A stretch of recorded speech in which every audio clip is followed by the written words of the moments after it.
చాలా ఆలస్యమైంది. వంట చేసుకుని వచ్చారో తెలియదు, ఎన్ని చేసుకోవాలో తెలియదు.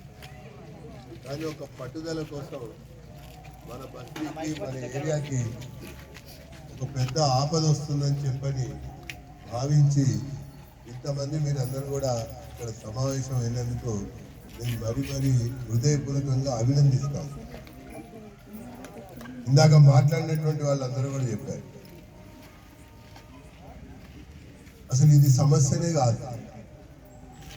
ఒక ఎన్నికైన ఎమ్మెల్యే కానీ, ఒక ఎన్నికైన కార్పొరేటర్ కానీ ఇది వీళ్ళిద్దరి పరిధిలో ఉండేది. వాళ్ళు ఏదో పార్టీ అని నేను అంటున్నాను కాదు.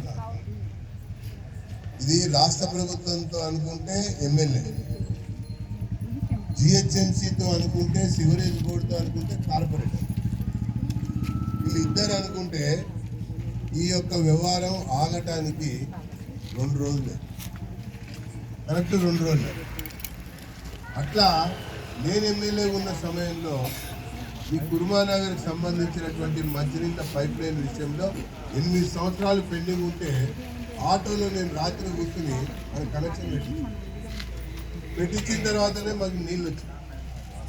దాంతోపాటుగా రూపాయికే కనెక్షన్, అది కూడా ఇక్కడి నుంచే ప్రారంభం చేయించి.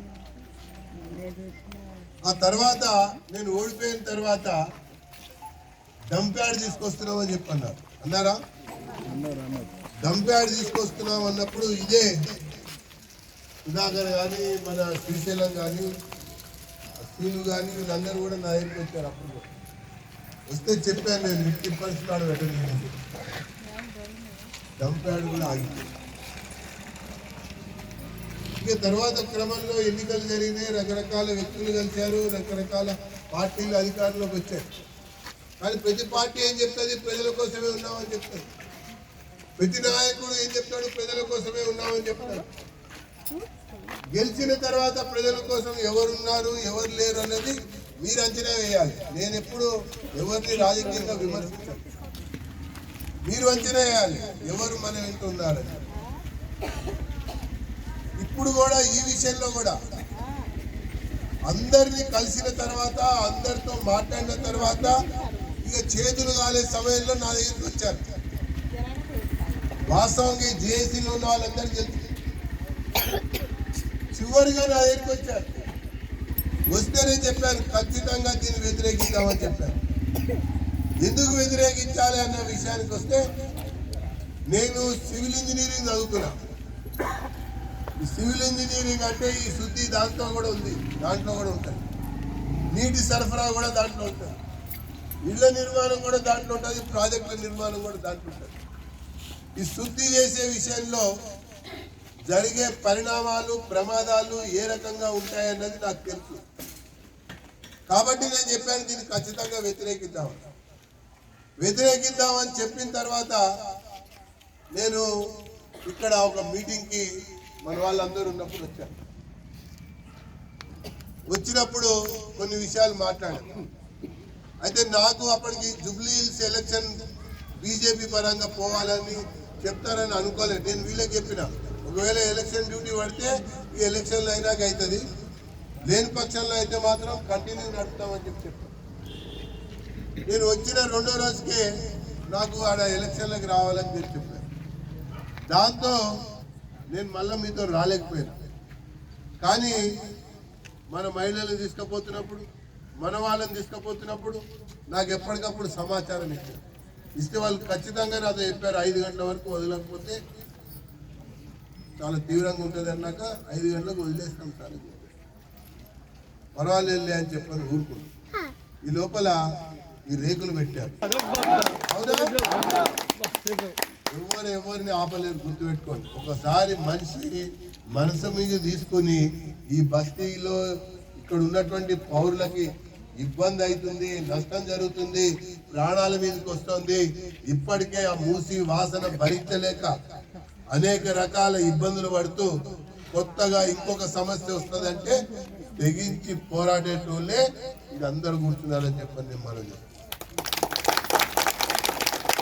మనం నెక్స్ట్ ఏం చేద్దాం మీరే నిర్ణయం చేయాలి. ఏం చేద్దామన్నది మీరే నిర్ణయం చేయాలి. ఒకటి 24 గంటల పాటు ధర్నా చేద్దామా ఆలోచించండి. నేను మళ్ళీ చెప్పని 24 గంటల పాటు మన పని బంధు, మన కంపెనీ బంధు, మన వ్యాపారం బంధు, మన కాలేజ్ బంధు, మన స్కూల్ బంధు, మన కుటుంబంతో సహా కలిసి కూర్చుని 24 గంటల పాటు ధర్నా చేసే కార్యక్రమం చేద్దామా అన్నది ఆలోచించాలి. ఒకటి లేదా ఒక ఊరేగింపుగా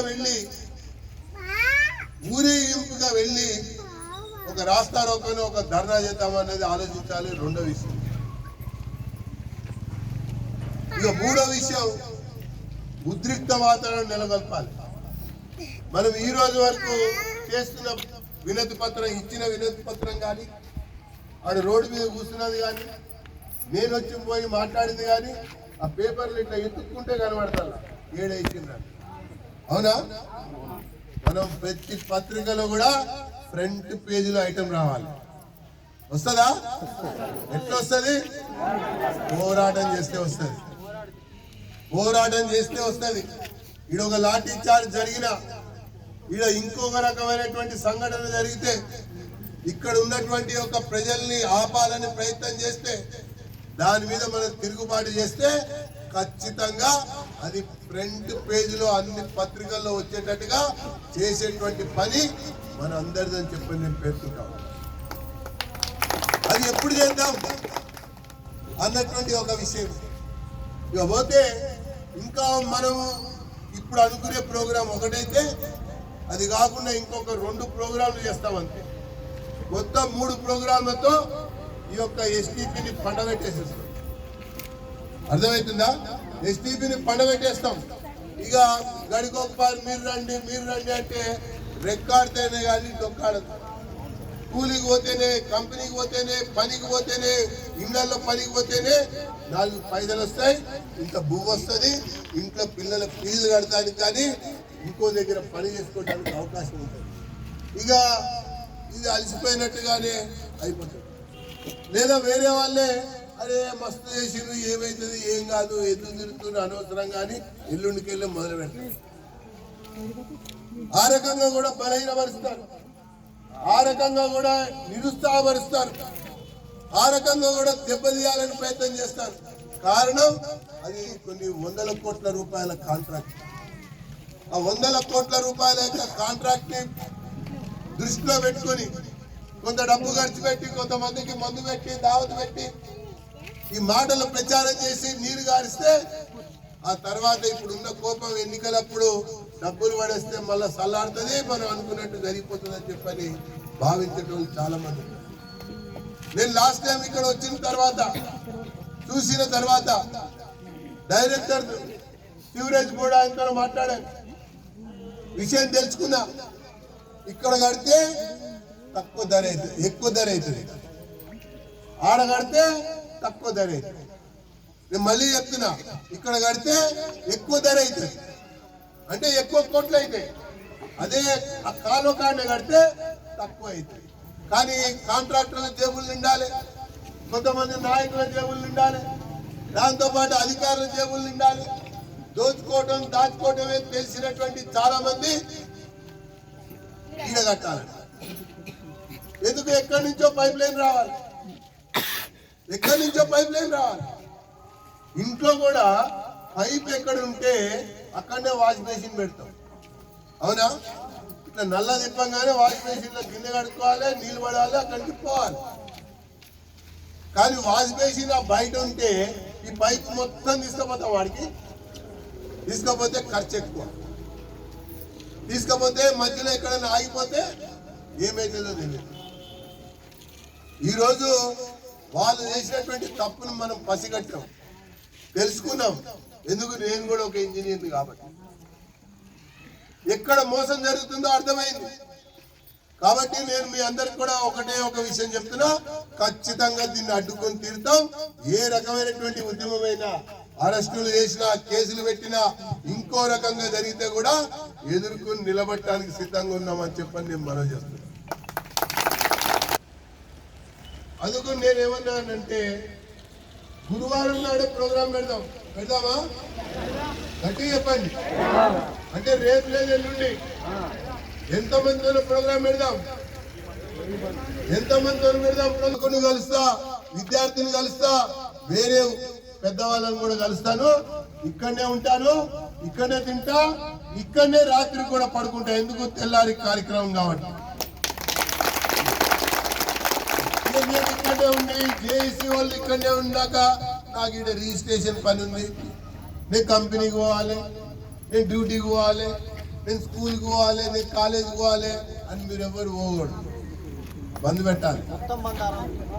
ఆ రోజు మొత్తం బంద్ పెట్టాలి. ఆ రోజు ఒకటే ఒక పిలిపిస్తాం, చలో ఎస్టీపీ అంటాం. చలో ఎస్టీపీ, చలో ఉప్పల్ హిల్స్, ఎస్టీపీని అడ్డుకుందాం, పదండి కదిలి రండి అని పిలిపిస్తాం. ఏం జరుగుతుందో మీరే చూస్తారు. ప్రభుత్వం ఎట్లా దిగిరాదో మరి మనం తెల్లారి పత్రికలలో ప్రధానమైనటువంటి ఫోటోలు ఎట్లా పడవో మీరే చూస్తారు. దానికి మనం అందరం కూడా పట్టుదలతో ఉండాలి. నేను ఒక్కని రాకపోతే ఏమవుతుంది అనుకో, నేనే కాదు నా గల్లీ మొత్తం రావాలనుకో, నేనే కాదు మా ఇంట్లో వాళ్ళందరూ రావాలనుకోవాలి, నేనే కాదు స్కూల్ పిల్లలు రావాలనుకోవాలి, అట్లాగే కళాశాల విద్యార్థులు రావాలనుకోవాలి. స్కూల్ పిల్లల్ని ఇంట్లో పెడదాం, కళాశాల విద్యార్థులు రావాలి, కళాశాల విద్యార్థులు రావాలి, కంపెనీల్లో పనిచేసే వాళ్ళు రావాలి, ఇళ్లలో పనిచేసే వాళ్ళు రావాలి. మన యొక్క బస్తీలో ఉండేటువంటి ప్రతి పౌరుడు, ప్రతి మహిళ, ప్రతి ఒక్క వ్యక్తి కూడా రావాలి. నేను రాజకీయాలు మాట్లాడి ఈ కార్యక్రమం అయ్యేంత వరకు నేను ఎవరిని రాజకీయంగా నేను మాట్లాడు, కానీ ఎన్నికైన వాళ్ళ పైన చాలా పెద్ద బాధ్యత ఉంటుంది. ఆ బాధ్యతని విస్మరించకూడదు, ఆ బాధ్యతని పట్టించుకోకుండా ఉండకూడదు. ఈరోజు నేను ఉప్పల్ బాగాయత్కి వెళ్ళాను. బాగాయత్తులో కూడా అందరూ కూడా ఆడ వైన్ షాప్ వద్దని ఆడవాళ్ళందరూ అడుగుతా ఉన్నారు. అందరు అడుగుతా ఉన్నారు. వాళ్ళు కలవని అధికారి లేడు. వినతి పత్రం ప్రతి ఒక్క నాయకుడికి ఇచ్చారు, గెలిచిన వాళ్ళందరికీ. ఎవరు వాడు తెలుగు రాలి, ఎవరు పట్టించుకోవాలి. చివరిగా నా దగ్గరికి వచ్చారు. వస్తే నేనే వాళ్ళకు మద్దతు పలికాను, నేనే వస్తా అని చెప్పాను. అక్రమంగా కడుతుంటే నేనే దాన్ని కూలగొట్టించిన. అది అవతల వాళ్ళు ఇంకా ఒత్తిడి వేస్తూ ఉన్నారు, పైరవీలు చేస్తూ ఉన్నారు. ఆ యొక్క మందు మాధ్యం చాలా పనిచేస్తాం. చూద్దాం ఏం జరుగుతుందో. పోరాటం, రాజీ లేని పోరాటం చేయటం ఈ ప్రభాకర్ కి భారతీయ జనతా పార్టీకి పెట్టింది పేరని చెప్పని నేను మీకు మనవి చేస్తాను. ఖచ్చితంగా రేపు మధ్యాహ్నం నుంచి నేను ఇక్కడనే ఉంటాను. ప్రతి గల్లీకి వస్తా, ప్రతి ఇంటికి వస్తా, ప్రతి సోదరిని కలుస్తా, సోదరుని కలుస్తాను. ఎవ్వరు కూడా ఎల్లుండి బయటకు వెళ్ళకూడదు, ఎవ్వరు కూడా ఎల్లుండి వేరే సొంత పనుల మీద వెళ్ళకూడదు. అందరు ఇక్కడే ఉండాలి. ఖచ్చితంగా భారీ స్థాయిలో మన యొక్క కార్యక్రమం నిర్వహిస్తాం.